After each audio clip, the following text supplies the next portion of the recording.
in our past, stayed way too long. That was a trick your brain played on you. So by the time that they closed the second restaurant, it was an $800,000 loss. Ooh. I mean, that meant our entire home equity line gone. Right. It meant kids' college. I get just choked up just thinking about how terrifying it was. And so I found myself at the age of 41, like just feeling like a complete failure. And so did Chris. And to make it worse, not only had we lost all of our savings, but so many friends and family members had invested. And so there was this real tension between the truth of what was happening and what you had to do in public, because it was public business. Shame, failure, embarrassment, and the liens started to hit the house. The phone started to ring, and it was nothing but collection calls. And I just remember feeling this tremendous shame. And at some point, I think we all hit that moment in life where things just are not going how you thought they would go.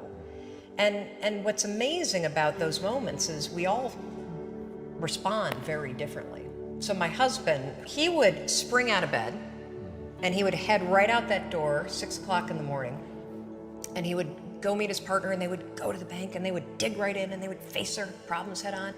And he's also a smart guy. I mean, he did not want to be in the house when yours truly woke up, because I was a raging bitch at that point in our lives. And the reason why is because when you're scared and you're afraid and you're jealous and you're overwhelmed with emotion, it is so much easier to point the finger at other people. That's a decision, by the way. Sure. One you may not be aware that you're making, but you're still making it. So what would happen to me is the exact opposite. Is Chris would be gone, the alarm would go off at 6 o'clock in the morning, and I would lie there.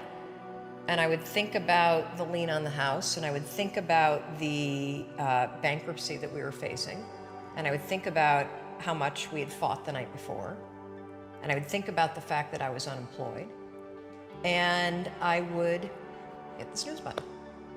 I mean, why would you get up when your life is like that? Why would you?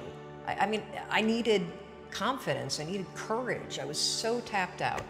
And you know, in the scheme of life, hitting the snooze button is not that big of a deal. But here's the thing about life.